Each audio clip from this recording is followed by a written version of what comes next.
Okay, so I just got done watching that vlog with Casey and Roberto about running.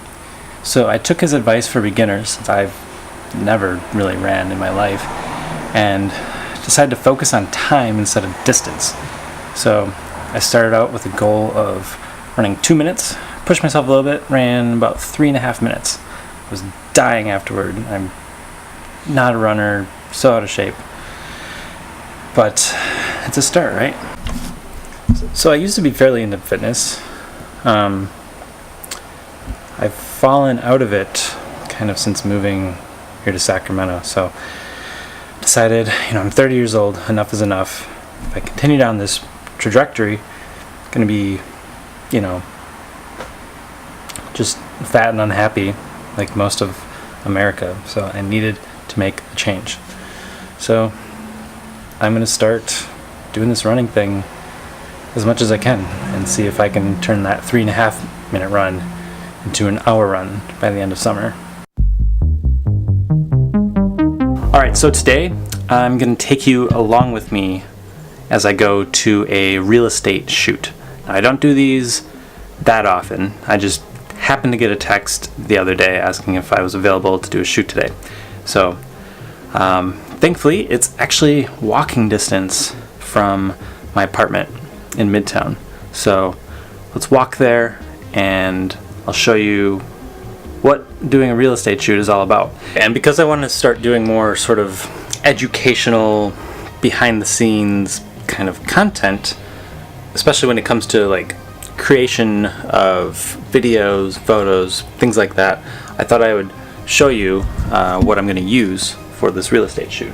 So I'm going to be shooting on the 6D Mark II, which is a full frame DSLR.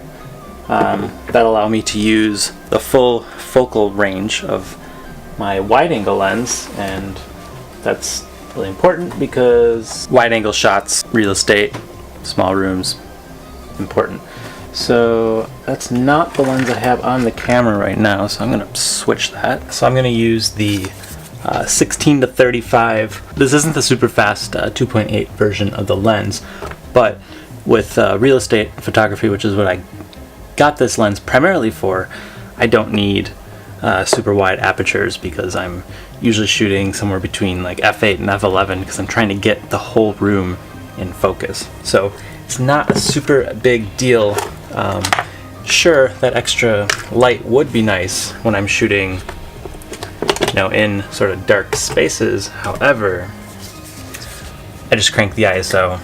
So there's the lens all ready to go. Now I need a tripod, I throw a base plate on this guy, and that'll be ready to go. But probably the thing I like least when it comes to camera gear, getting everything set up for a shoot, is getting the right base plate on a camera.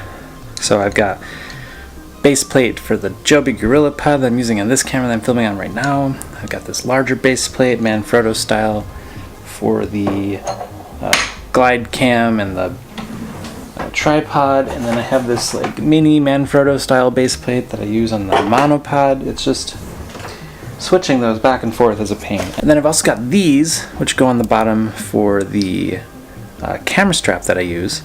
And so it's just like a million things, and this one requires an Allen wrench. The Manfrotto base plates require a nickel to screw them on.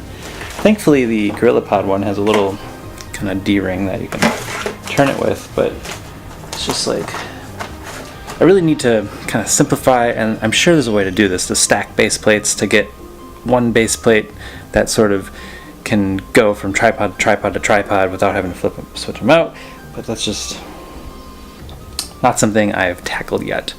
So if you have any advice for that, please let me know in the comments below. Part of the problem is I'm using like a filmmaking tripod to shoot still photos. Therefore I've got the Manfrotto filmmaking type base plate. I know they make Arca Swiss, which I believe is compatible with the Joby, but it's just, why can't it be easier? Alright, base plate's on. Now to grab a tripod. Come and join me at the bottom of the shelf where all of the photo and filmmaking gear lives. Here's a tripod right here. It's a Benro something or other video tripod. But it's the one I have and the one I'm going to use. And you know, a lot of real estate photographers do flash, and they'll pop multiple flashes and etc. etc. That can achieve some nice looks, but I try to go for a very natural lit style, where I'll turn all the interior lights off, get as much light as I can through the windows, and just use long exposures and possibly a couple exposures, blend those together without popping any flashes. I'm sure most of the real estate photographer community would disagree with me in that method, but it works for me, and I think the photos come out looking nice and natural, which is something I feel a lot of real estate photographers, or a lot of real estate photography is natural. You've got super wide lenses, you've got bright cartoon-like colors, artificially boosted shadows, just not what a space actually looks like. And I've heard complaints from friends that have been looking to purchase real estate, and they look up the place on the website, and then they go to actually check it out in person, and they're like, this is nothing what the photos look like, and that's not good. Bait and switch, if you will. Sure, you might get the person to get their foot in the door, but if they completely lose faith in the photos, then they're not going to trust them anymore, and it's ultimately going to end up in a worse experience for the buyer. So I think natural lit, natural looking colors, natural looking photos is the way to go. All right, last thing I need is a camera bag. I'm using this Kata bag right here. It's pretty small, you know, good for a lens and a camera. Couple, you know, extra batteries, memory cards. I don't love it.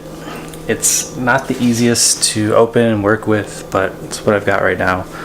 I have my eye on that Peak Design backpack, but it might be overkill for what I need. This is a pretty quick shoot, so I'm not going to bring an extra battery, just the one full one. It's fully charged. Plus, this is 4 blocks away from where I live, so if I really had to come home and grab another, I could. And then I'm trying to cut down weight because I am walking and carrying all the gear. I'm going to bring some extra memory cards. This think tank little guy that holds a bunch of SD cards is great. Keeps them all organized and compact. Just in case, you know, one of the one card that's in my camera gets corrupted or something, I wouldn't want to be like, well, can't shoot now, don't have a card. And then just throw the camera like that and ready to go. Not gonna bring 2 lenses. I think just the one wide angle should be perfect. Anyway, let's go walk to the shoot, shall we? Headed to the real estate shoot. Wow, it's hot out here. Maybe walking was a bad decision. I'm like almost there in this neighborhood called Boulevard Park. See all the boulevards? Well, can't show the actual property because there's some rule, like the listing agent has to be the first one to list it online as for sale, but I'll show you a little bit inside.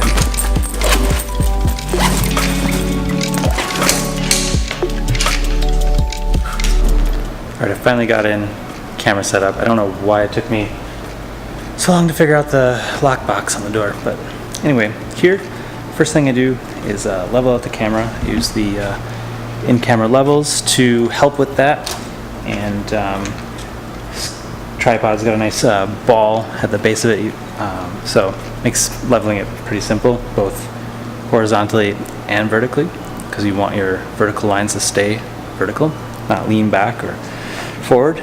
So I'll just go around shooting some pics.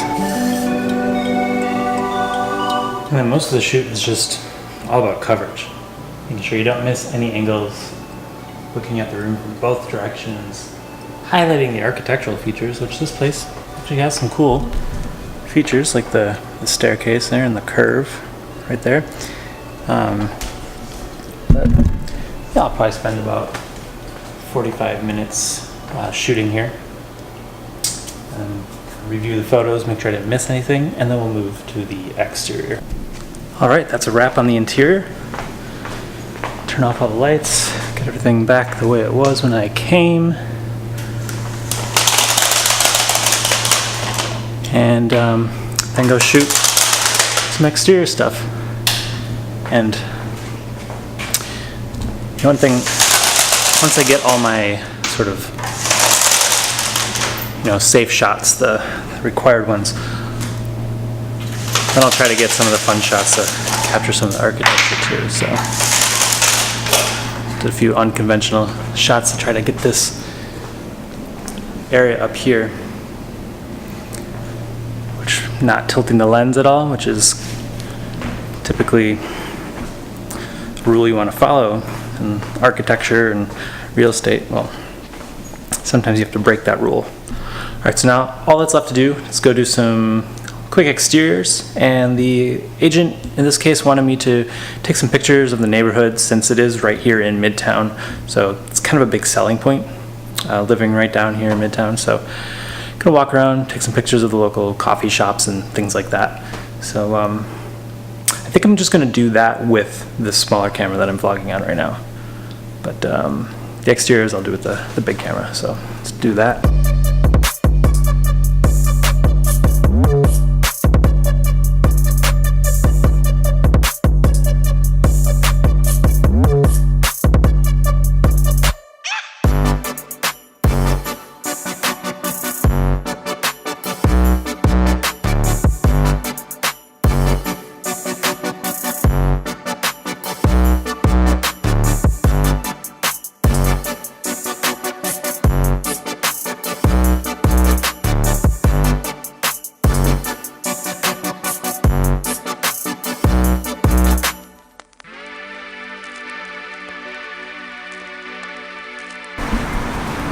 I don't know if you can tell, but I am dripping sweat. 100-degree days are probably the best days to be walking around with 20 pounds of gear on your back than walking around doing exterior photos for real estate. But, Okay, got all of the neighborhood type real estate shots done. I'll work on those, edit them, send them off to the client, and then put together this vlog and post it. That's the end. So I hope you enjoyed.